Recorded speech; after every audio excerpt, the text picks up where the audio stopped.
j'avais pas véritablement fait de vidéo sur la chaîne Green Spider concernant donc le Rush 12 de chez 5.11. Alors c'est quelque chose que j'avais déjà présenté pour ceux qui me suivent depuis de nombreuses années sur l'ancienne chaîne donc Kinemura Sensei, lors de la sortie d'ailleurs de ce sac, ou pratiquement au moment de sa sortie. Donc j'en avais fait une revue, et puis par la suite j'avais également fait une autre vidéo d'ailleurs que vous pourrez retrouver sur cette chaîne.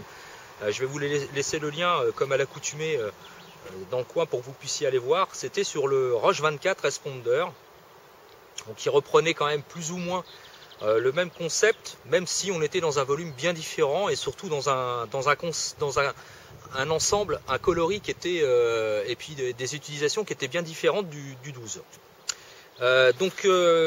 Suite à beaucoup de demandes qui m'ont été formulées, que ce soit ici sur YouTube par message privé, et puis surtout sur les différents forums sur lesquels je partage également mes vidéos dans le matériel tactique, beaucoup de demandes m'avaient été formulées pour dire ce que j'en pensais concernant donc le Rush 12, à savoir pour une utilisation personnelle en type 2DC, donc Everyday Carry, ou éventuellement plus largement sur un principe professionnel. Alors ça tombe bien parce que c'est un sac que j'ai utilisé de très nombreuses fois pendant très nombreuses années, alors que ce soit de manière urbaine, périurbaine et professionnelle.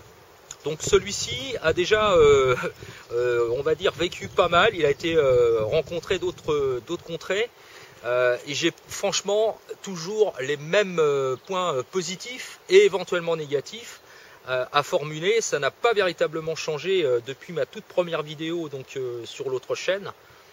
C'est à savoir que pour moi ça reste pratiquement, on va dire, un incontournable dans le paysage tactique d'aujourd'hui. Alors même si beaucoup d'autres constructeurs industriels dans le domaine militaire, tactique, etc. se sont très largement inspirés d'ailleurs de la modélisation du Rush, en proposant notamment l'ensemble, on va dire, administratif qui est proposé à l'intérieur de ce sac. Il n'en reste pas moins que le Rush reste, pour moi, on va dire presque, comme je l'ai dit, un incontournable. C'est vraiment une valeur sûre. Alors j'en avais parlé succinctement dans la présentation du choix du sac de type urbain, mais c'est vrai que j'étais pas revenu dessus en détail. Alors serait-il nécessaire que je fasse une revue exhaustive complète en détaillant l'ensemble du sac? À mon sens non. Premièrement parce qu'il y a eu beaucoup de vidéos qui ont été énormément, qui ont été proposées sur ce sac, notamment outre-Atlantique, par les Américains, et puis également par pas mal de youtubeurs français. Donc je ne vais pas revenir sur la présentation de ce sac. Pour ceux que ça intéressera, vous n'avez qu'à aller fouiller sur le net. Il y a pas mal de revues qui ont été proposées, à la fois dans ce type de coloris ou dans le noir, et également dans le multicam.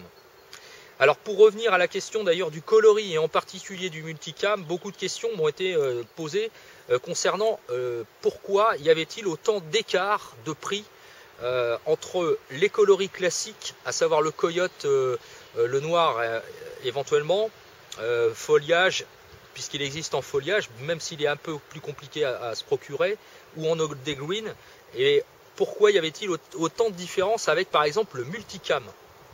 Alors il faut savoir que le multicam c'est une marque déposée, c'est un label, donc en fait c'est une société spécialisée dans ce type de camouflage qui propose donc le multicam.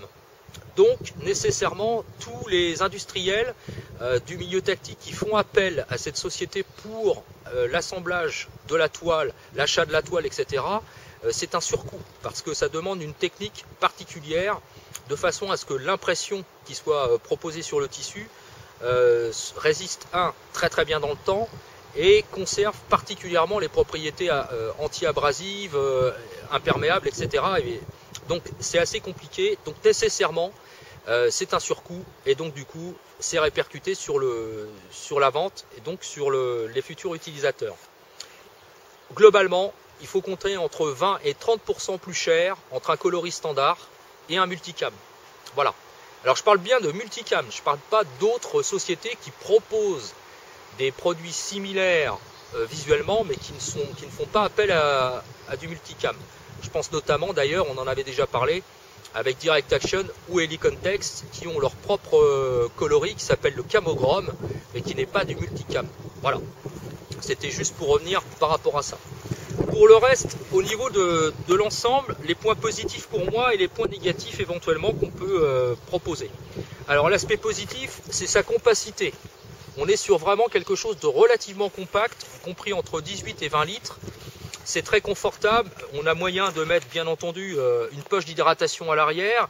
Pour ceux qui ne l'utilisent pas en milieu urbain notamment, aucun souci pour mettre une tablette à l'intérieur. Alors que ce soit dans le sac ou derrière dans la poche prévue à cet effet.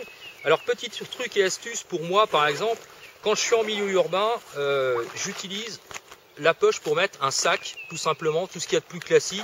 Tout le monde l'aura reconnu, pas la peine de faire de la pub, pour aller faire quelques courses. Tout simplement parce que le sac, je le réserve à mon EDC et il n'est pas forcément toujours rempli, mais j'ai pas forcément non plus toujours la place, surtout quand je suis en deux roues, que ce soit motorisé ou à vélo, de pouvoir mettre forcément toujours tout dans le sac. Donc du coup, le sac est pour les courses peut-être bien pratique, et puis pour d'autres circonstances, on peut imaginer se balader dans la nature, avoir envie de ramasser du bois pour diverses raisons, des châtaignes, n'importe quoi en fonction des saisons, bref, et on n'a pas envie de pourrir l'intérieur du sac, eh ben on peut mettre un sac à l'intérieur, un autre sac classique, hein, et puis on peut s'en servir comme tel. Voilà, ça c'était pour le petit truc. Donc du coup, il est quand même très très adaptable. Pour la constitution de DC, on peut mettre plein de choses, vraiment très exhaustif, c'est facilement adaptable, assez rapide. La seule contrainte, la seule chose que je peux lui reprocher, alors moi j'aime particulièrement ce principe d'organisation, qui n'est pas non plus très exhaustif, mais suffisant. On n'a pas besoin de plus. Le seul reproche, éventuellement dans le compartiment interne, il y a des soufflets ici où on peut mettre des éléments. Moi j'aurais bien aimé avoir par exemple une bande vraiment élastique qui referme, ou éventuellement avec un petit cordon de serrage de façon à pouvoir sécuriser cette poche là à l'interne, hein, ici, comme c'est le cas d'ailleurs dans le compartiment principal, parce que quand on met des objets comme par exemple un petit APN, un trépied, des choses comme ça, tant que ça reste à la verticale, pas de problème. Si par contre on ouvre le sac comme ça et qu'on fait pas attention, les éléments peuvent sortir. Bon, c'est pas voilà, c'est pas non plus quelque chose de dramatique, mais sur les critiques, c'est ce que j'aurais aimé trouver sur ce type de sac. L'autre point éventuellement négatif, j'en avais parlé dans la présentation du sac, du choix du sac urbain, c'est ce type de bretelle à l'arrière en arrondi. C'est très confortable. Sincèrement, j'ai rien à dire par rapport au portage. Le seul truc, c'est que en hiver, je précise bien en hiver, si on aime, comme moi, cintrer le sac sur soi, c'est-à-dire vraiment le porter au plus juste, hein, donc il doit pas, quand on dit cintrer, c'est que le sac ne doit pas dépasser la ceinture une fois porté sur soi. Automatiquement, ça on le retrouve vraiment au niveau de la nuque, et quand on porte quelque chose d'assez épais, avec par exemple un Shemag, un gros vêtement avec une grosse doudoune, ou éventuellement quelque chose avec une capuche roulée à l'intérieur du col, ça peut parfois gêner. Voilà, c'est le seul point négatif. Pour le reste, rien à dire. Franchement, pour moi, c'est vraiment le top du top au niveau du sac. Alors en plus, on a la possibilité, comme je l'avais déjà montré ici, avec les pattes qui sont en dessous, de pouvoir cintrer par exemple avec des web dominators. Donc ça permet de réduire le volume du sac quand on est en milieu urbain, quand on n'a pas besoin de grand chose. Et puis par contre, quand on a besoin de s'en servir, de l'ouvrir, il suffit de détacher ici au niveau des webs, et puis ça développe le sac en entier et ça permet de pouvoir charger. Fiable, vraiment fiable, solide, très solide, que ce soit à l'abrasion, à la résistance à l'eau, etc. Alors pareil, beaucoup de questions étaient revenues concernant donc les passants meules et toutes les sangles. Et j'avais eu des remarques là-dessus en me disant oui, mais les sangles, les passants meules, tout ça c'est pas traité contre l'eau, c'est pas imperméable, ça absorbe l'humidité. C'est du nylon classique. Et c'est le cas pour tous les sacs qui existent sur le marché. Donc c'est pas réservé à 5.11.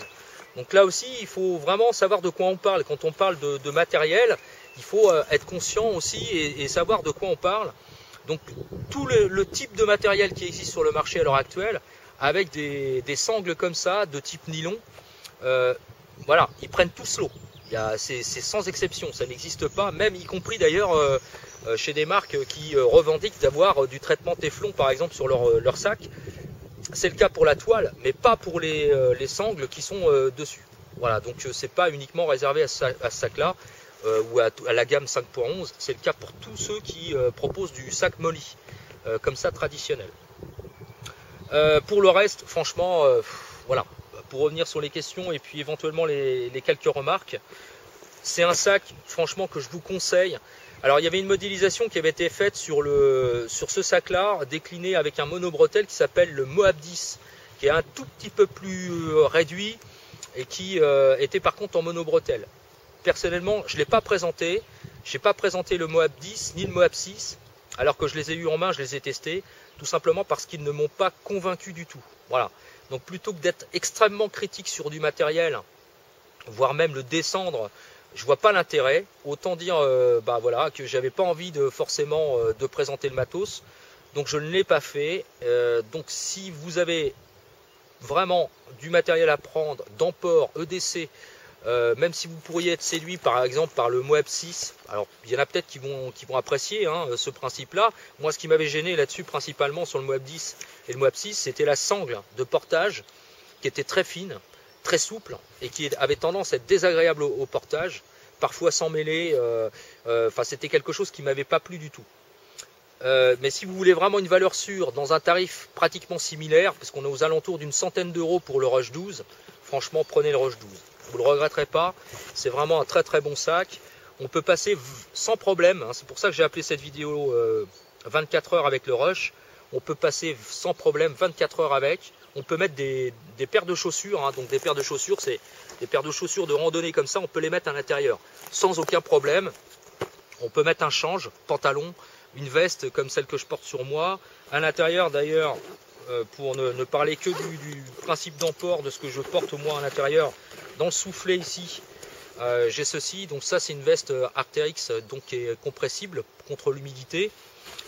Donc on peut très bien penser à ça. J'ai également une trousse bobologique, j'ai pas mal de choses dans les filets. Et malgré tout il reste de la place, donc ça veut dire que vraiment on peut quand même charger sans problème. Donc on peut facilement se constituer ce type de sac pour 24 heures, sincèrement, voilà, à condition de ne pas être non plus trop à être on va dire très chercher le confort absolu, mais voilà, sans quoi il n'y a pas de souci.